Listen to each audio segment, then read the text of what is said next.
the demand, or there is a demand for an explanation for two terms. Uh, what are multimedia and what is children's theater?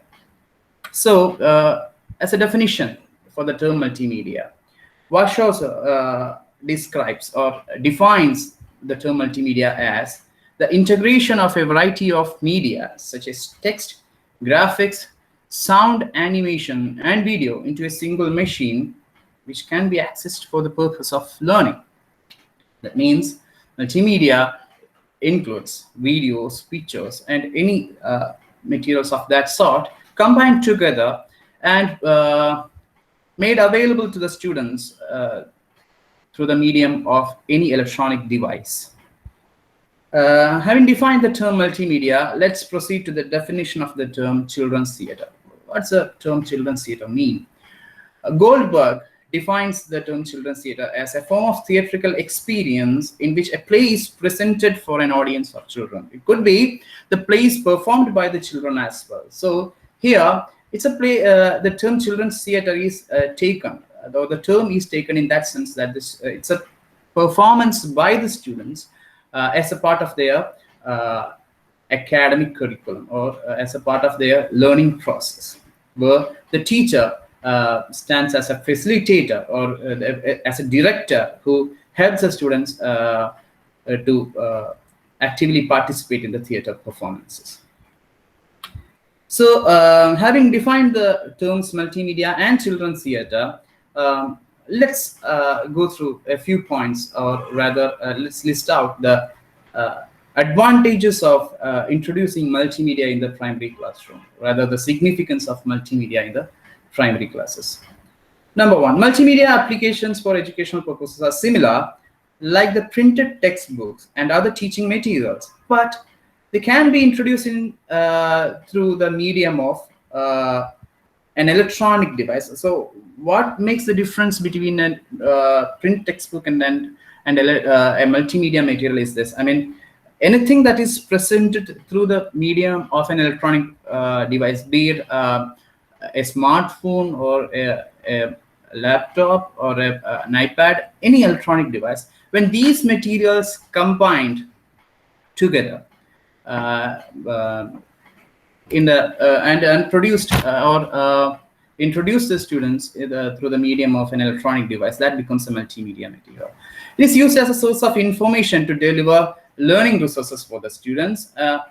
And also, it brings knowledge and delight to learning. These terms are very significant as far as we, the English literature students, are concerned. We know the significance of the term knowledge and delight because unless and until we enjoy the process of learning, we fail to understand the core element of the real idea behind the things that we learn. So, delight plays a major role, or the element of enjoyment plays a major role in education. So here, this is one of the advantages of multimedia, that it provides delight in the process of education. It improves motivation and reduces stress. Obviously, once the student starts enjoying the learning process, the stress element goes away. It improves the learning process and increases the interaction between students and teachers. That's another advantage of introducing multimedia to the students, because obviously once anything is presented in a new and different format, obviously the students develop a kind of enthusiasm, and as well as inquire. They will inquire. They shall develop doubts. And this makes this motivates the students to ask the teachers about the details, or about their doubts, and they will clarify their doubts with their teachers, and this indirectly paves way for an interaction between students and teachers, which is very important in developing the communication skills of the students. It also highlights the certain important points rather than writing on the whiteboard. This is another advantage of introducing multimedia. I mean, instead of writing on the whiteboard, I mean, the teachers can the teacher has got myriad options to show or to explain the details to the students by either by using a projector or any other electronic device. It also helps, or it is also a source of information which is presented in various ways. That multimedia applications enhances the user experience and equip the learners to grasp the information quickly. That's one of the most important points. That means grasping the idea very quickly. Than here, a passive listening transformed to an emotion, at least an emotional active mode. As far as the students are concerned. So here, the comprehension or the learning process happens far quickly than that happens in a traditional classroom. So, having described the or mentioned the advantages of multimedia in primary classes, let's proceed to the significance of children's theater in primary classroom. Children's theater provides a safe place for students to be themselves. This is a very significant point, I would say, because to be themselves, because we all have gone through the stages of being students, primary school students, secondary school students, and all that stage, on all those stages, we know, or we experienced that we were willingly suspending our tendencies or our emotional thrust in our class, because we even got punishments from our teachers for not sitting silently in the class. So we must keep quiet, we must not move around, we must sit there silently listening to the marathon lectures of the teachers, which will go up to 1 hour or so, and the whole day the students are monitored, or they were even punished for being themselves. So that's why once the children come back to their home, they will throw their bags away and they will run out to the playground, and they become themselves. So a kind of release of pressure. Where students can speak. There is no restrictions to speak or to move around. So all this kind of liberations, all the liberties to move away, move around. Theater provides this space, or this is one of the most main advantages of theater.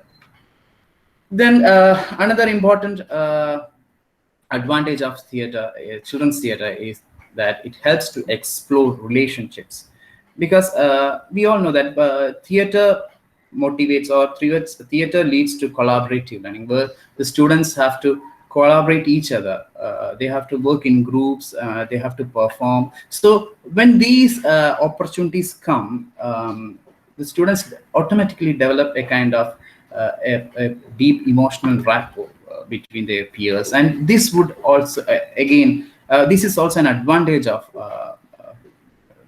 children's theater. Next point is that it develops compassion and collaborative practices, as I described right now, that compassion and collaborative practices, both these are very relevant or significant, important, because nowadays we know that the current system, or the time ahead, looks for collaborative practices, where we cannot achieve anything by our own individual efforts. We need to collaborate with various people to achieve our goals. So when we develop these skills, collaborative skills, right from our childhood, through our academic practices, definitely this would make a great change. This would create a tremendous change once we reach the position of an adult who is ready to take up any serious projects.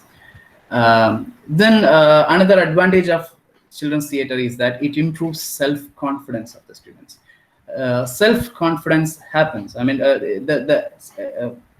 child is able to develop his or her self-confidence once they internalize the things or the things that they learn as themselves, and they present it as their own. So instead of studying something in an emotionally distant, keeping an emotional distance from the things and mugging it up and writing as a process for their exam and jumping to the next class, forgetting completely what they learned in the previous year. This is a passive process. I mean, this is a mechanical process rather. So this could not improve the self-confidence, because what did you learn after your 12 years of school career? When this question, when one student asks this question to themselves, it would really trouble him.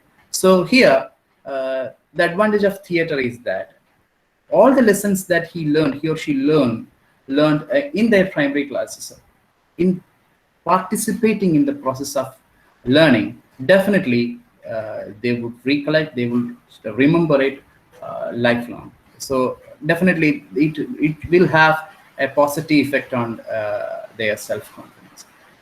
Another advantage of children's theater is it enhances creativity and imagination. Obviously, as we all know that children's theater or theater performances provide space for improvisations, and always, it always provides a space for the children to think about what they are saying, about what they are performing. This would definitely develop their creativity power and also the imaginative power, because when the students passively listen to the oral lectures of the teacher, all students can do is to imagine the things, or travel emotionally to the world where the teacher is describing them. Whereas in theater, they are experiencing it. They are living their imagination. So this makes a big difference. Another advantage is developing empathy and tolerance. Empathy, tolerance. So, while describing this point, I would like to recollect the words of an English professor. He answered a question when he was asked, "What is the advantage of learning literature?" And he answered, "By learning literature, we broaden and deepen our emotions." That means when we are reading a novel, we are traveling emotionally to the world created by the author, and we travel emotionally through the uh, experiences, trials, and tribulations of the protagonist, and we internalize it. We empathize with the protagonist. So this empathy happens only if the students involved in their learning process. Uh, there is a great difference between learning about a cat and learning by being a cat. That's what I understand by the term empathy. Another advantage of children's theater is that it enhances communication skills. That need not be described now, because I have been describing the chances for the students to communicate each other by performing in the children's theater. Then students learn to communicate the who, what, where, when, and why to the audience, and this helps indirectly the problem solving, or this develop the problem solving capacity of the students.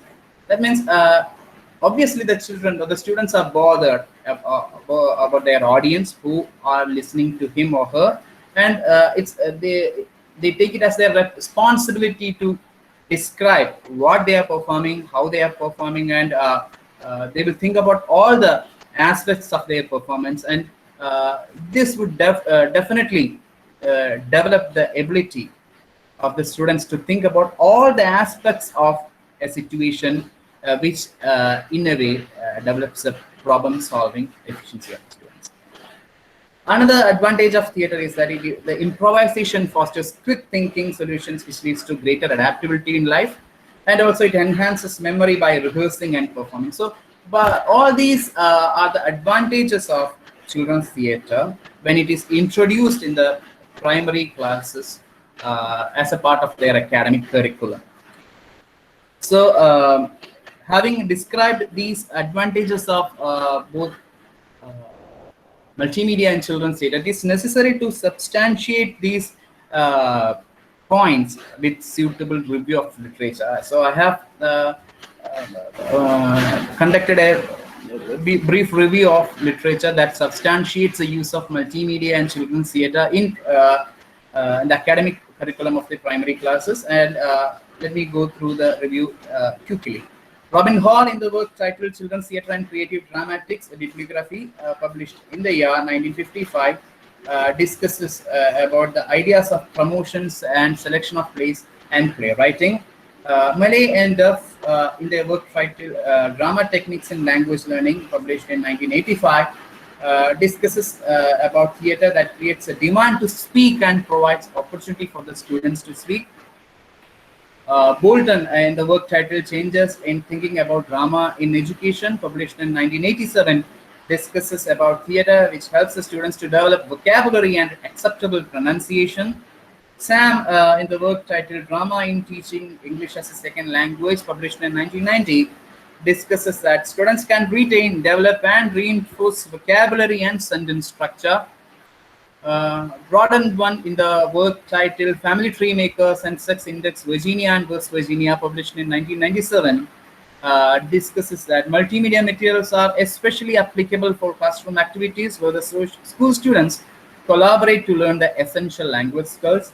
First, Constantiu, in the work Using Technology to Assist in Vocabulary Acquisition and Reading Comprehension, published in 2007, discusses about technology that offers students the opportunity to access and communicate ideas using the new vocabulary or grammar that he or she has learned. Ulas, in the work titled Effects of Creative Educational Drama Activities on Developing Oral Skills in Primary School Children, published in 2008, discusses that theatre helps the students to retain the lessons learned through it and that what is learned through traditional oral teaching method. Hopingana, in the work titled Best Practices in Technology and Language Teaching, published in 2009, discusses the use of technology in teaching language. He opines that the use of technology in teaching language can be effective to support increase language teaching and learning. Mogdasby and Ghafrin, in the work titled Applying Drama Techniques in Teaching English in Iran, published in 2012, discusses the subject of child-centered education is deemed close to children's play than any subject-centered education. Godwin Jones, in the work titled Emerging Technologies in Adult Literacy and Language Education, published in 2013, says that language teachers must teach students learning strategies to succeed when using technology independently. So based on all these reviews, it could be inferred that multimedia and children's theatre, when combined together, could improve the English speaking skills of the primary school students to a greater extent. It could be also deduced that introduction of both multimedia and children's theatre in the academic curriculum of the primary classes would make language learning process an enjoyable and involuntary process. Obviously, along with the review of literature, an introduction of multimedia and children's theatre in the primary classes needs furthermore strong basis, or there should be a rationale behind such a program, and here it is. This is a research report published in 2012. It's a research conducted by NCERT, National Council for Educational Research and Training, and the objectives of their study were to ascertain the status of teaching English at primary level across the states and union territories in India, both as a subject and medium of instruction, to analyze in depth the curriculum, syllabi, and textbooks of English in selected states, to find out how English is taught in classes in which it is introduced for the first time by observing the classroom process in the selected states, to observe the training programs for teachers of English and to assess their competence in teaching English at the primary level, to make suggestions for improvement in teaching of English on the basis of the findings of the study. And here are their findings. They say that, or they concluded after their study, that the course focuses less on speaking skills and do not build familiarity with the language. This is one of their findings, and they continue that the teachers in all the states and union territories have fallen into what is called the textbook trap. Instead of treating the textbook as a tool, the teachers and students were entirely dependent on the books. They adhere only to the written word and printed instructions. They continue, the teachers do not move beyond the textbooks. And the next point is very relevant. Majority of the teachers gave no verbal or visual inputs before assigning any task. They do not link child's life at school with the life outside the school. Children do not get opportunity to speak English, and children are not able to narrate experiences, exchange ideas, and carry out brief conversations in English. So these are the findings of NCERT after their research. So all these findings indirectly pave way for the introduction of a new and novel method which could provide all these aspects that they pointed out to the primary school students. Going further, along with this, ideas or these findings of NCERT, there arises a question, still arrives a question, why we should introduce multimedia and children's theater to the primary classes? Why not to other sections of schools like secondary education or tertiary education? Obviously, there is a relevance of introducing both multimedia and children's theater in primary classes than any other classes. Of course, it is useful and helpful to introduce both these multimedia and theater in tertiary level and secondary level, but to be precise, it should be compulsorily introduced in the primary classes. To support this idea, I rely upon the theories propounded by three theoreticians. First one, the social development theory by Leigh Vygotsky, and the cognitive theory propounded by Jean Piaget, and the total physical response theory propounded by Dr. James J. Asher. According to Vygotsky, he is a Russian psychologist. He placed more importance on the social contributions to the process of development. He focused on the connection between people and socio-cultural contexts in which they act and interact in shared experiences. And let's discuss how Vygotsky's theories contributed or underlined or justifies the introduction of children's theater and multimedia in the primary classes. According to Vygotsky, his theory of social interaction, he says that every function in the child's cultural development appears twice, on the social level and individual level, between the people and inside the child.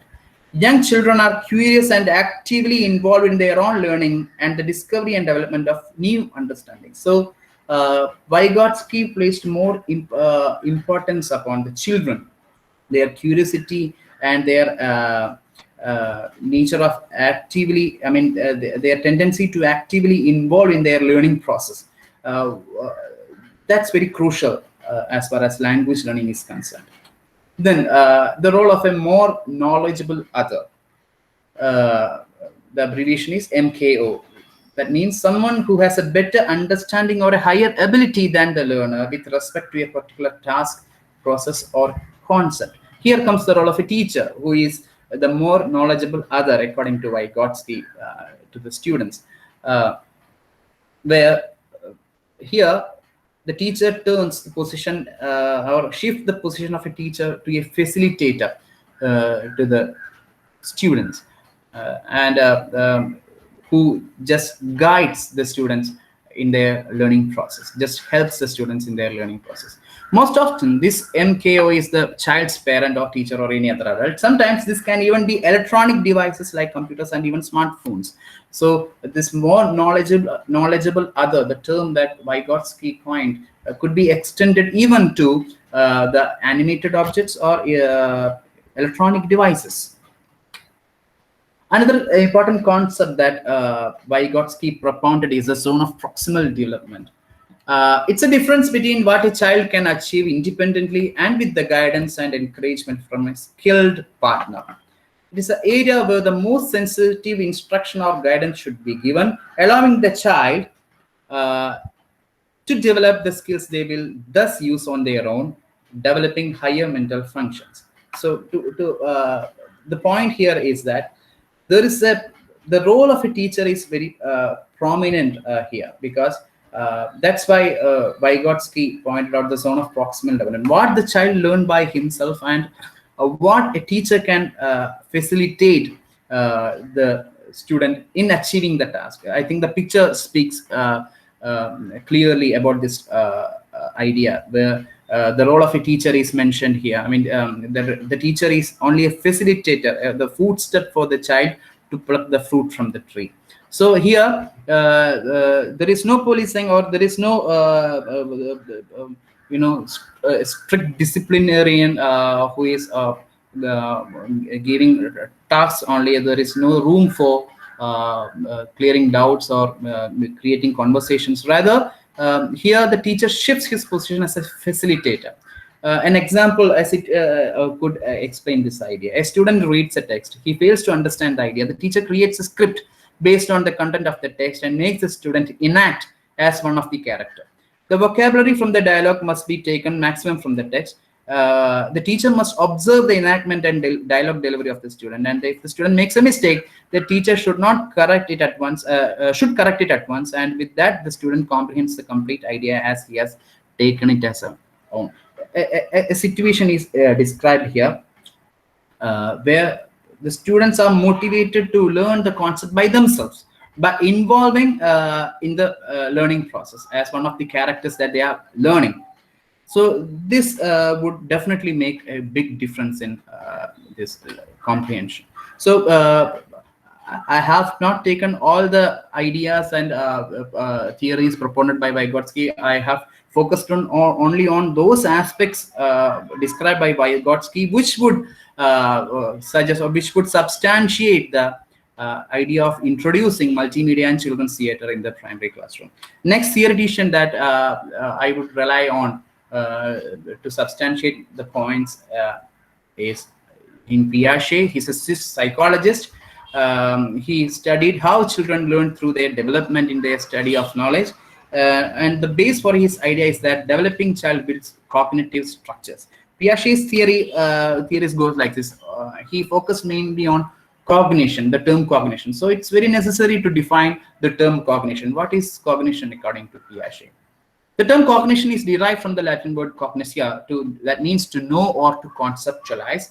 It's a mental process or action of acquiring knowledge and understanding through thought, experience, and senses. So these terms are very important: thought, experience, and senses. So since this is cognition, what is cognitive development then? It is the emergence of ability to think and understand. It's the acquisition of ability to think, reason, and problem solve. It's a process by which people's thinking change across the lifespan. And Piaget studied cognitive development by observing children in particular to examine how their thought process changed with age. To put it in a nutshell, Piaget defined or realized that children have an innate capacity to learn by themselves.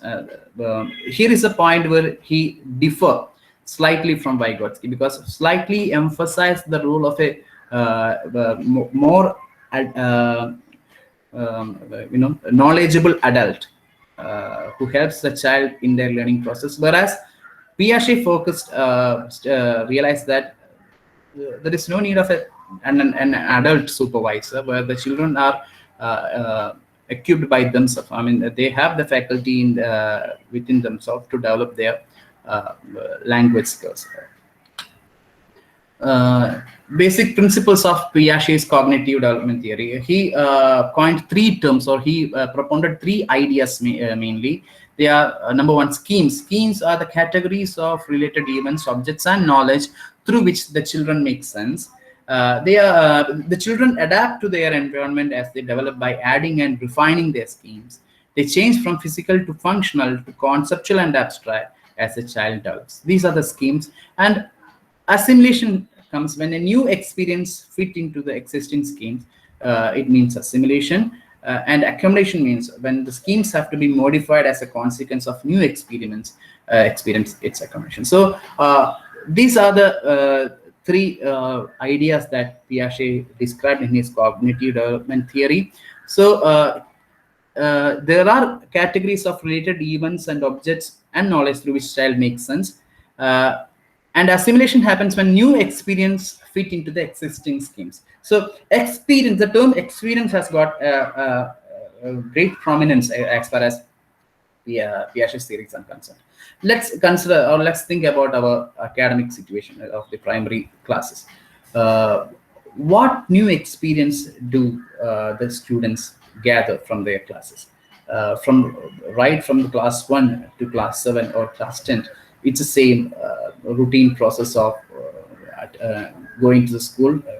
I mean, the commencement of the classes at 9:30 or 9 o'clock. Sit there till evening 3:30, and in between teachers come and go. They will describe their textbook lessons, and after the 2 or 3 months, they will be given a written exam to evaluate their overall educational growth. And in this exam, they should score at least 18 or 20 out of 50. So then the teacher declares that this student has passed this class. So it goes on for 10 to 12 years. This process goes on. So what new experience do they gather from their classes? Obviously, to answer all these questions, multimedia and children's theatre can provide a lot, because each day or each hour in their learning process, they experience a lot of things. They gather a lot of experiences by themselves, and this would definitely equip the students much better than they go through the traditional classrooms. There are a few implications of Piaget's theories that would help or substantiate the idea of introducing multimedia and children's theatre in the primary classroom. That the teachers should provide materials and conditions for the students to discover knowledge. Students learn better when they apply something they already knew to the material. Thus, students must be given opportunities to discover their own errors and inconsistencies. These are the three implications that Piaget suggested for the suggested through his theory. So definitely, multimedia and children's theatre offer these three when they are introduced in the primary classes. Another theoretician who indirectly justifies the introduction of multimedia and children's theatre in the primary classes is Dr. James Jasher. He's a psychology professor. His total physical response theory has got something to do with our the current topic. He chose his second language because it is he chose his study area as second language acquisition because it is a complex problem in skill learning. He realized that vision produced more efficient learning and retention when compared to hearing. Asher's total physical response theory is that it's an approach to teaching a second language where memory is enhanced through association with physical development. It is based first and foremost on listening, and it is linked to the physical actions. That's underlined. That's very important. The physical actions which are designed to reinforce the comprehension of the particular basic items. The human brain has got a biological program for acquiring any natural language on Earth, and it is also closely associated with the theories of mother tongue language acquisition, in which very young children where they respond physically to the parental commands such as pick up and put it down. So the physical response has got a vital role to play as well as language acquisition is concerned. So whatever instructions, whatever tasks the students are given, definitely there should be a room for a physical response which has got a direct association with the language acquiring process, according to James Jasher. So all these theories pave way to the an introduction of a new idea to make the language learning process or the language acquisition process in the primary classroom more effective, and hence these theories have got importance in this particular topic. So having described a lot about the concept of multimedia in children's theater, it's a time to explain what the concept actually is. So I think more than words, these pictures speak a lot. So here, there are two pictures given here. I mean, on the left side of the screen, you could see a traditional classroom where the students, the teacher stands there, who I mean shows the board to the students, where everything is written on the board, and all the students need to do is to copy it down or listen to what he says.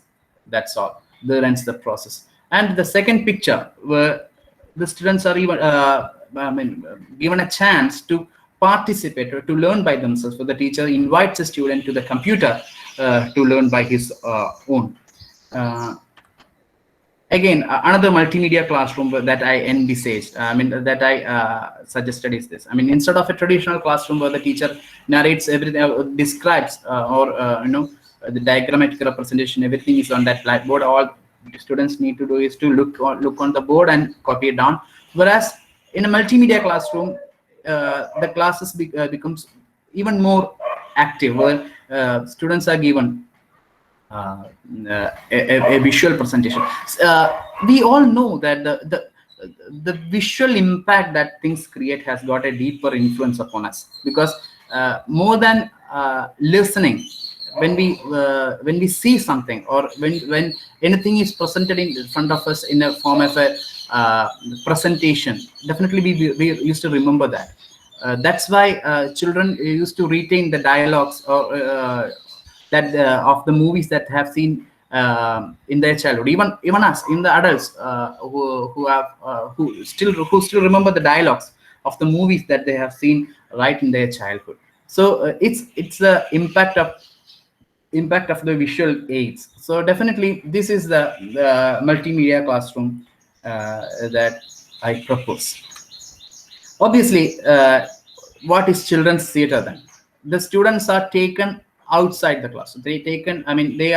They should go outside the classroom, and in an open air, in an open space. We need not have a stage or theater setup. Any place we can turn into a space for theatrical performances.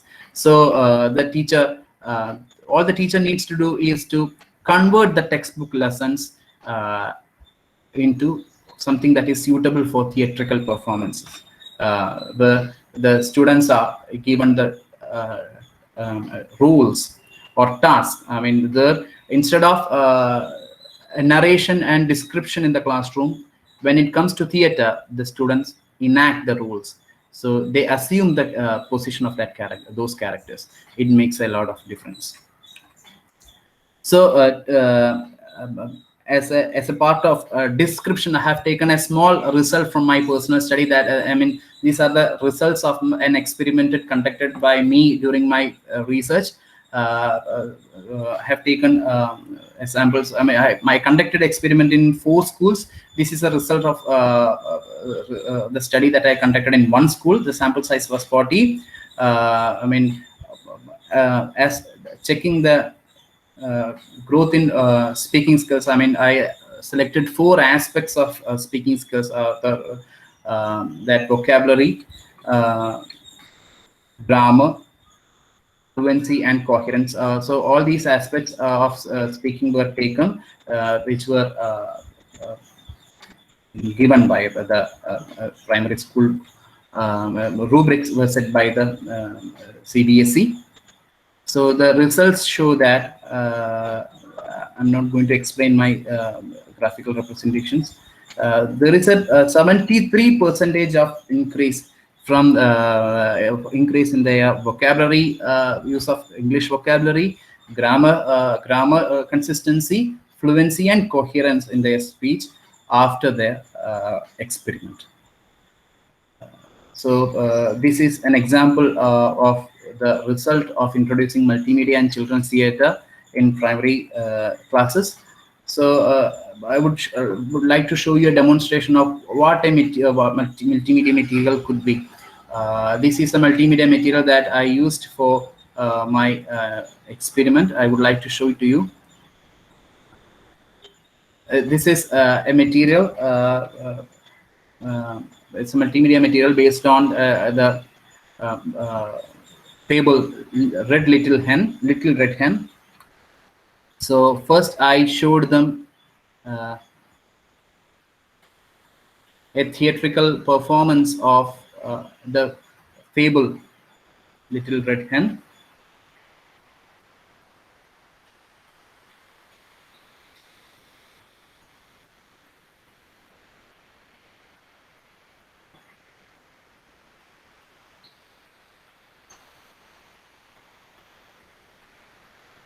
It's coming on.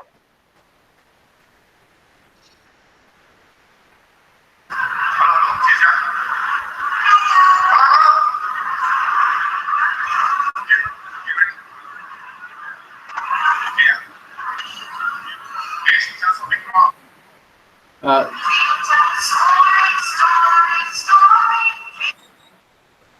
this is a video that I have taken from YouTube just to show to the students how the play could be performed. Then, based on the words that are given in the fable, I selected a few vocabulary words and their picture description, as well as the uh, description of the meaning, as well as the pronunciation of the word.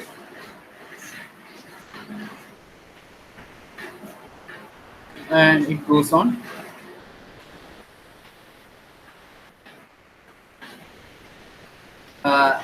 And finally, I made the students do the performance of Little Red Hen. This is a performance by the students where I conducted the experiment. It's a performance of Little Red Hen.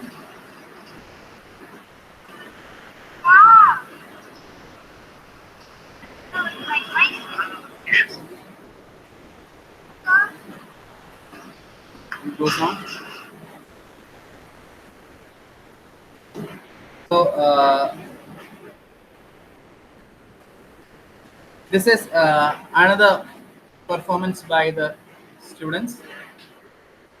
Another story prescribed, another textbook lesson prescribed in their textbook. So I made the students perform.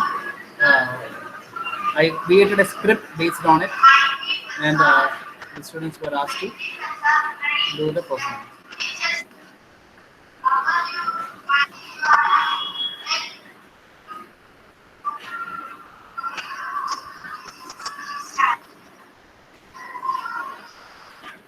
So this is how it goes.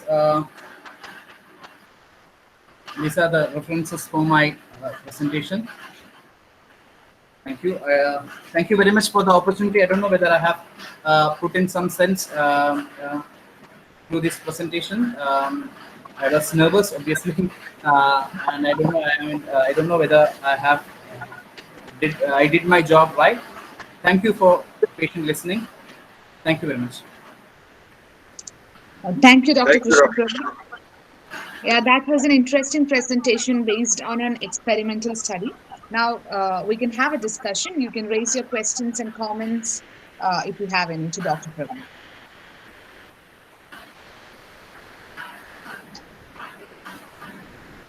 You can message your questions too in the chat box. Hello, sir. You can message. I am talking to the participants. Questions can be messaged on the chat in the chat box. Sure, sir. Sure.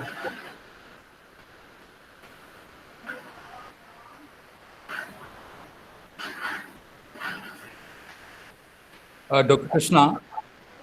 Hello, sir. I'm Umar Tasneem. Thank you very much, sir. Yeah, I just wanted to start the discussion. Actually, it was a very good presentation. The things you said, there's no disputing the facts. Excuse me, sir. I mean, am I audible now? For me, am I audible now? Am I audible now? You're audible. Yeah, okay, right. There's no disputing the facts, that it's really raining here, so I'm so sorry. Okay. Just a second, sir. Okay, right. Okay. If you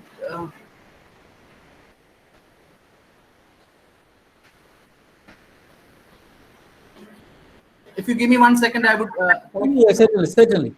Okay, sir. Yeah, now it's okay. Yeah, there's no disputing the facts that you mentioned. Yeah. Actually, I fully agree with you. Means theater will help, students' linguistic proficiency. But the problem that many teachers face is one implementing, these things because they are, strictly bound by a syllabus, which allows them little room to experiment. Mm. They have to teach, say, 5 chapters, 6 chapters for the, for the midterm, and this, leave them little room to experiment or to conduct a theater. The second thing that I've got to say is regarding the multimedia. Multimedia, I think, has got, as you said, means it might be helpful to students, but also there are some flip sides because a lot of visuality is said to impair students' certain abilities. This has also been proven, I think, in studies. It said that visual, the way you process visual information and the part of your brain that's involved in processing the other kind of information, for example, graphic information, they are two different regions. So this, creates some kind of problems. It is said. There was recently an article in Outlook that said the smarter our phones are becoming, the dumber our generations are becoming. So I'm just saying, regarding both the things, regarding multimedia as well as theater, I do agree. But at the practical level, there are problems. Plus, regarding the multimedia, there is this flip side, the visual, a lot of visuality, sometimes impairs linguistic abilities, certain faculties. So what's your take on that? Means you didn't say anything about the flip side of, using these things. For everything, there will be a positive side as well as flip side. What's your take on that, sir? Thank you very much for raising such a doubt, sir. I would like to explain my take on this. Obviously, there are a flip side for everything. Here, see, as far as language learning is concerned, what we need is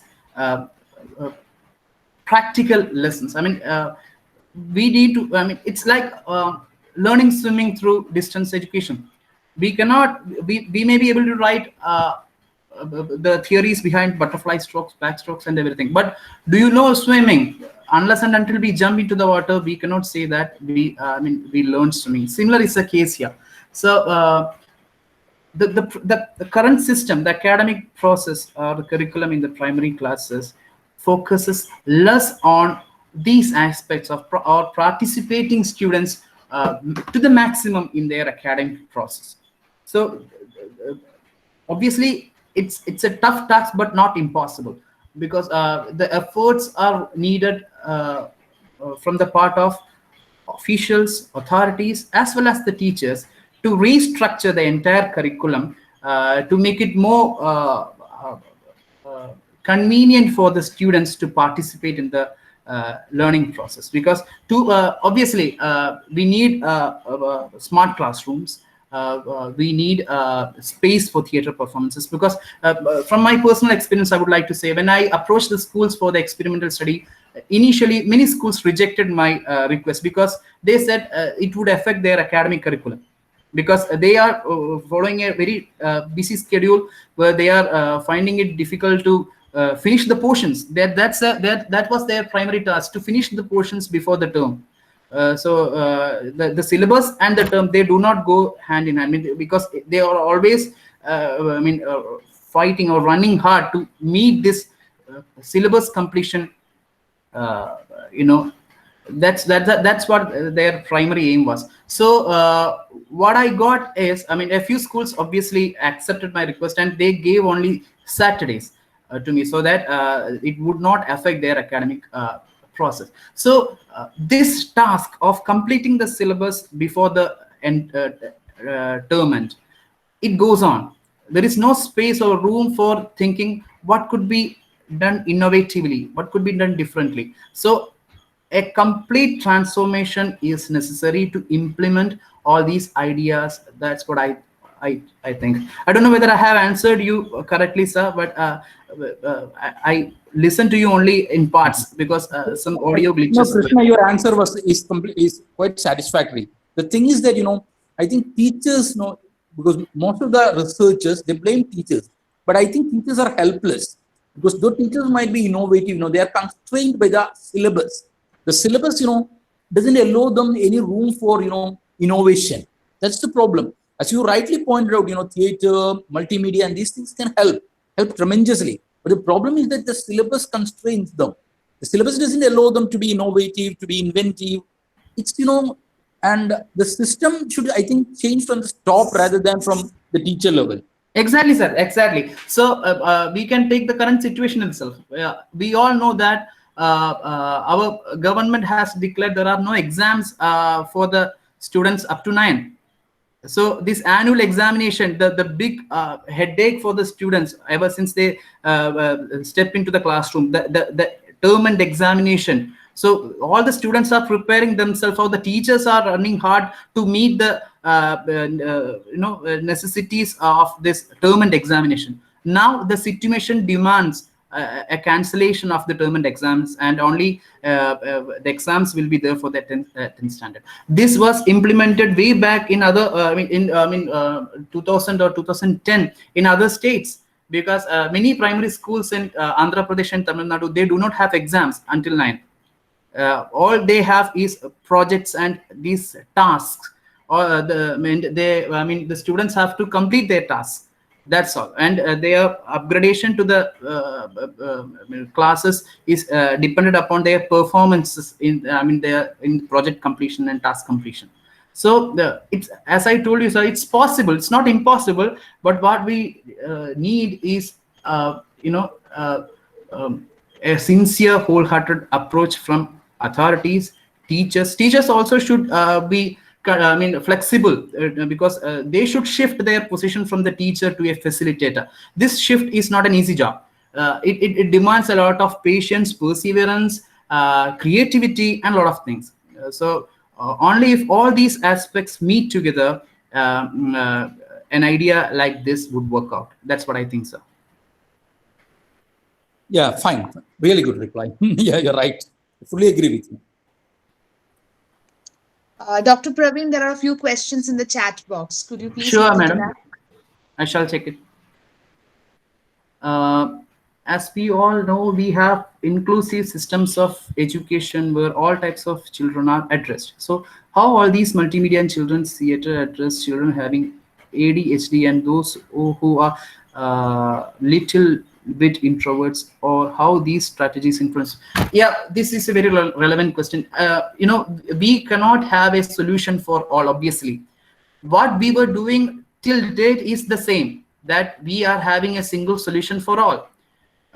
But here, through this multimedia and children's theater, what happens is that the teacher understands the strengths and weakness of each and every student.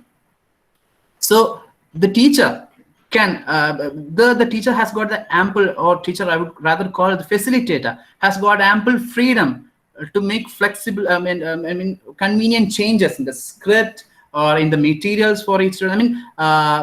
What we need is, a close, relationship between teacher and student. One teacher for 30 students is not possible in this method. Definitely it's not, it won't work. A teacher should have at least, only a handful of students that the teacher has got complete knowledge and freedom of each and everyone. And according to the comprehension level, strength and weakness of each and every student, the teacher has got ample freedom to make adjustments in the materials, both theater materials as well as multimedia materials to a student. The end aim is the comprehension and cognitive development of the student, and we cannot predict completely about the situations. It should be experienced. But I think, I don't know either I answered properly. I'm sorry if I didn't give any satisfactory explanation. Next, there are certain limitations for the total physical response area too. So will these strategies evoke the harmony of a whole primary class? Whole students. Total physical response, I have taken the theory, as I told you. I didn't completely rely upon the theories of Piaget, Vygotsky, or James J. Asher. The ideas, I have taken clues from their ideas, and all those ideas come in a straight line, and they directly pave way to the idea of introduction of multimedia in children's theatre. There are obviously limitations for physical response theory too. I mean, identifying the limitation, and once the limitation is identified, the next step is to rectify it. Obviously there is a room, if the teachers are flexible, if the condition is favorable, if the situation is favorable, definitely there are solutions for all the problems, I think, particularly with the primary classes, because the students are children are more cooperative once they enjoy their lessons. When they start enjoying their lessons and their work, definitely they would cooperate for any kind of experiments. So we cannot hold, we cannot strict ourselves with, as I told you, this term and examinations, finishing the portions within the stipulated time, all these things should go away. I mean, all these restrictions should give way. Then not only that, we could improvise and we could do something creatively for the students. Thank you, Anju Gopan, for the Miss Anju Gopan, for the question.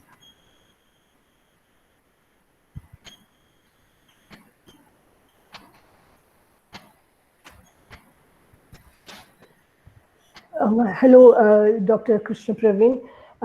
Yes, I really enjoyed your talk. It was very insightful and informative. I just feel that just a small suggestion that I have, I mean, regarding the thrust of the entire paper, I just feel that theatre or whatever, even whether it is children's theatre or theatre in any form, I feel it should not be just an aid to education. And definitely it can be used as an aid, but I have a feeling that theatre should become part of the curriculum in itself. That would be great, because as you have mentioned, when you enumerated the very positive results of impact that including or incorporating elements of theatre into our regular subjects, teaching the regular subjects will have on the students, the psychological effect, the positive psychological effect, etc. I was just thinking, won't it be much more productive and creative if theatre itself becomes a part of the school curriculum? I think in many of the institutions in the West, they have a regular subject called theatre, which would enable the students to understand, because as Anju has pointed out, students are becoming very introvert and shy, etc. Theatre is one place, a platform where students can get out of their isolated, atomized selves and get to know. Theatre becomes almost like a miniature, a microcosm of the social life around.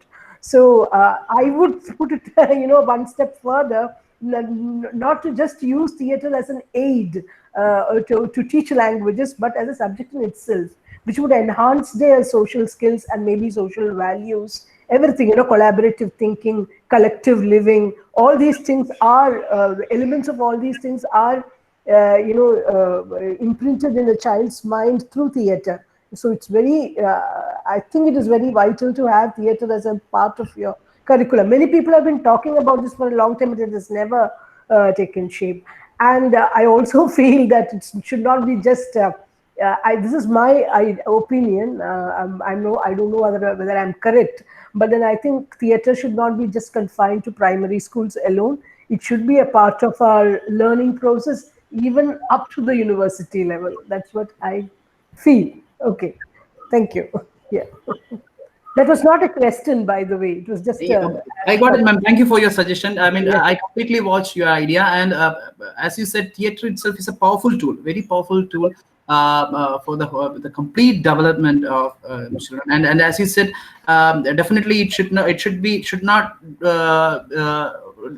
restrict itself in a primary classroom. It should be taken to secondary and tertiary class. Obviously, that's my scope for further study. That's Yeah, because when we talk. why I selected primary classes. Madam? Yeah. No, I was saying that when we just talk about it as an aid to teach something else, it becomes almost a utilitarian or rather instrumental approach towards theatre. But theatre is an independent form in itself, which could, turn the students into much more fuller personalities. So I don't know. I'm just problematizing it, using it as just an aid. Yes, ma'am. That is I completely watch you. It's high time. But that's one way of one way of bringing in theater also at the same time. I understand. I understand the intentions behind it, but I'm just engaging with it in a little critical manner also. Shouldn't there be a fuller space given to theater? That's all. Okay, thank you. Yeah, Thank thank you, you. ma'am, for the idea. Thank May you. I just add something here? I'm Narayanan. I teach the department. Just that, see, I was a bit surprised. Thank you for your presentation first. I was also a bit surprised that you were actually combining multimedia and theater as if they actually belong to the same dimensionality or parallel dimensionalities. Probably one of the most important aspects of theater is precisely that it is an agency activity. It's a subjective activity where the person taking part in theater is not just a recipient, as in the case of the multimedia. What happens in the case of multimedia is that it actually takes the whole set of protocols or the transactions beyond the print media into the visual and the audio levels. But in theater, it is not merely a question of taking into other levels of mediation, but it is a question of the student himself or herself being part of taking the agency of learning. It's an embodied kind of learning where the process of learning becomes a learning, a process of discovery, self-discovery, so to speak, where effectively speaking, more than a script being given to them or a theater show being shown to them, they effectively create the play. They are doing the play. So if you look at the cases of theater in education, it is not just in English, it's what you find in social sciences, in humanities, even in the sciences. In theater in education, what Janaki says is right, because theater becomes not just what one would call a tool or an aid, but it becomes to some extent an end in itself. In order to actually create that particular context where there would be the total development of the student along with the learning process that actually takes place in terms of his embodied self, where cognition becomes embodied. I was a bit surprised that even though you were actually quoting Piaget, I was a little surprised that that question of agency was not brought up. And that would actually mean that you'll have to discuss multimedia and theater as two different things entirely. I mean, just my little one penny's worth of opinion there. So what I understood, thank you for your points, sir. Thank you very much. What I understood from what you said is theater performance is, I mean, when we engage ourselves in theater, it's not only reception process, whether we are involving in something what we do.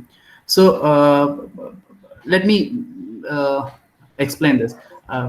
Let me try to explain this.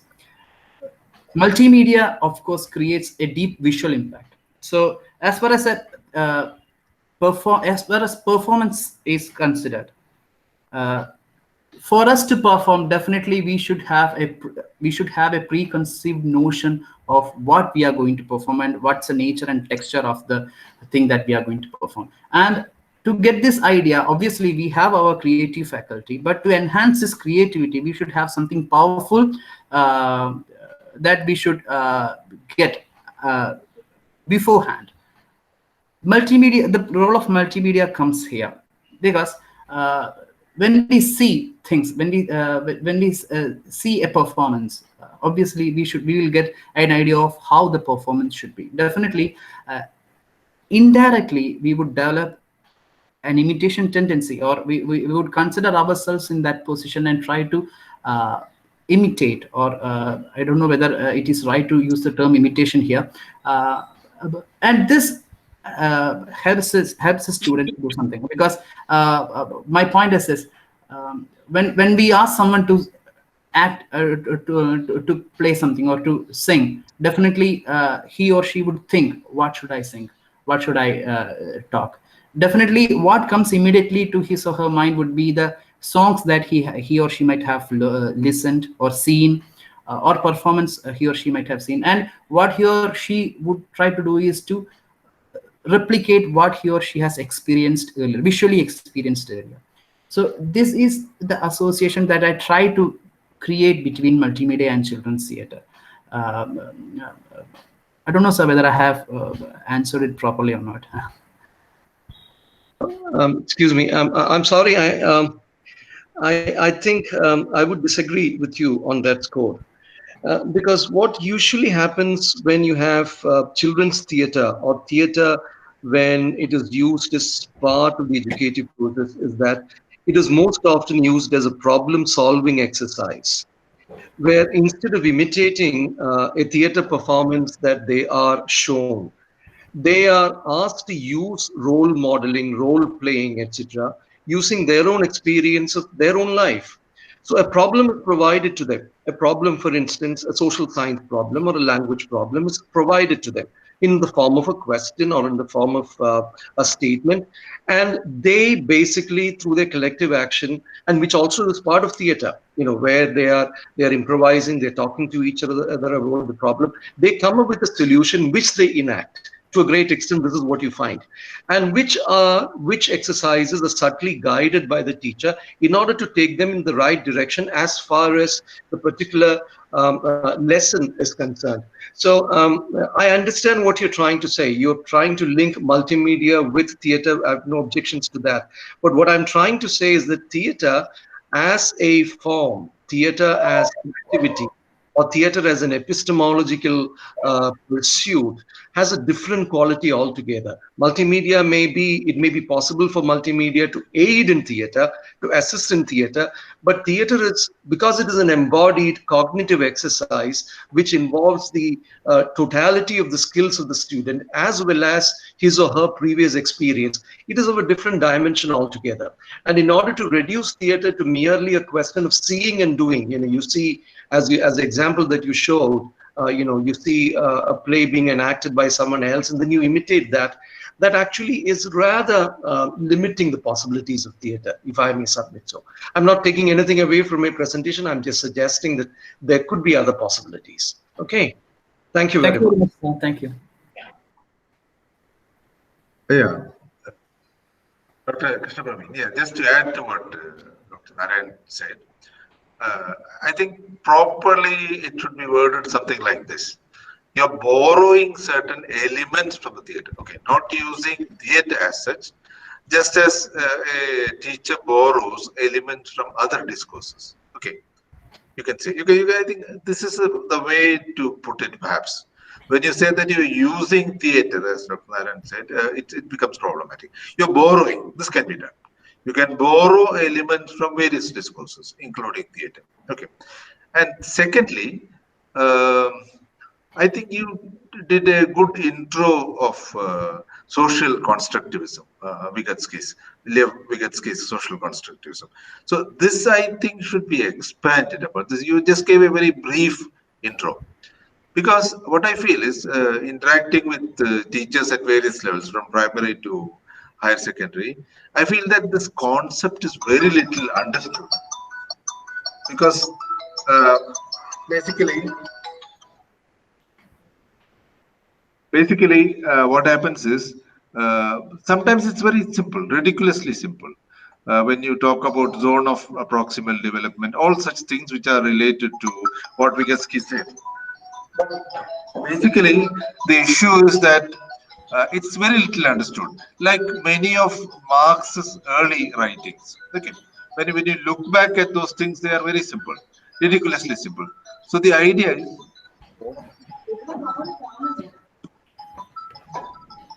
the idea is to explain it briefly but very comprehensively. Okay, so I think this is a good beginning, because what I felt is in various workshops conducted for secondary school teachers, the speakers generally do not have a very good idea about social constructs. So if you take them as experts, so I think as a teacher and as a researcher who has worked in language teaching, as a researcher who has worked in pedagogy, I think this is what ought to be done. There are more people like you. Okay, so I do feel that you have a role in the current discourse, especially now that even for school students, education is largely online. Classes are largely online. So probably you can link up these two things. the idea of social interaction happening in a very limited kind of ambience. Okay, there are lots more things to say, but this is a very small session, so a brief session. I don't want to take more time. Other people have probably more to say about this. Okay. Thank you, So sir. could I speak up? Can I Yes, speak up? and yes. Yeah, I'm Anita and Thomas. Yeah, I go for language training sessions when invited, and I have few years of experience in this field. And what I have felt is I'm not going to raise a question, but instead I would like to talk from my own experience. In fact, so what I have felt is when we conduct such classrooms. I'm talking about not kids. I usually give training for adults and even for teachers, even for primary school teachers or second upper primary teachers. When we give classes to them, what I felt is we need a lot of time to do that. Usually in classrooms, 1 hour, one period is limited to 1 hour or half an hour, during which it is actually impossible for us to implement all these performances at once or to convey our idea. So my training sessions usually extend to 4 or 5 or 6 hours, at times to 8 hours. The whole day the training continues. Only then it becomes effective. It is what I felt is it's very easy to speak about theatrical performances in classroom.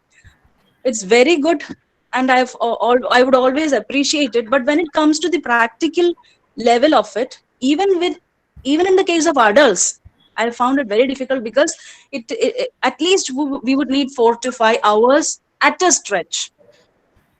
Half an hours of class or 1 hour 1 hour time in a period is not sufficient to actually convey the idea or to bring the students to the forefront, to enact, to do a role play and all that. So at times I script the entire role play and give them. Even then, it's really time consuming, and it's very difficult when it comes to 30 to 40 members coming in a training session. Preferably 10 to 15 for one teacher, not more than that. That's what I have felt. I'm just sharing my experience. Okay. Thank you, Ms. Anita, for sharing your Okay. experience. It's the same as what you said. I completely back you because we cannot finish a task within this stipulated time or this academic hours set by the school authorities. 1 hour, half an hour. It's not possible. We need ample time and space to Mhm. freely conduct our experiments. Yes. Okay. Okay.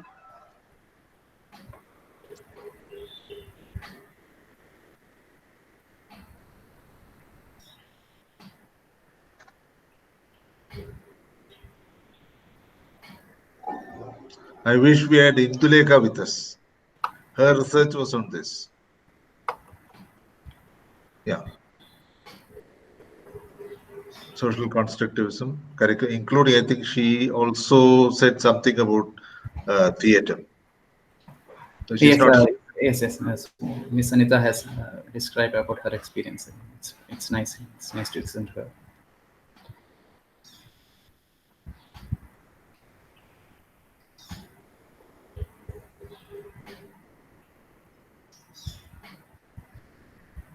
Yes, Asha. Sir, seems there are not much discussion. So shall we wind up, Dr. Praveen? Shall we wind up? Well, with your permission, I mean, if there are anyone, to supplement something to what I have said, or that would be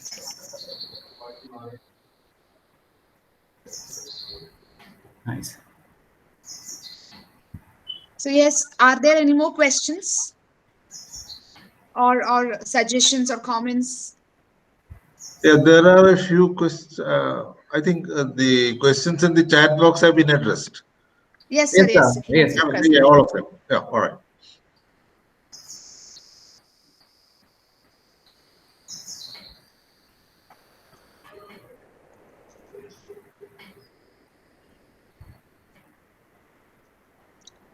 Okay, then, Dr. Krishna Praveen, we'll wind up the session. So thank you, Dr. Praveen, for your interesting paper and for sparing your morning for us amidst your very busy class schedule. This was a very productive and quality time that we have had. Thank you, teachers and students, for the comments and queries that you have made. Now we'll be meeting again next Wednesday for another productive session. Thank you all. Good day to you. Thank you, Dr. Praveen. Thank you very much for inviting me. It's an honor and pleasure. Thank you very much. Yeah. Thank you.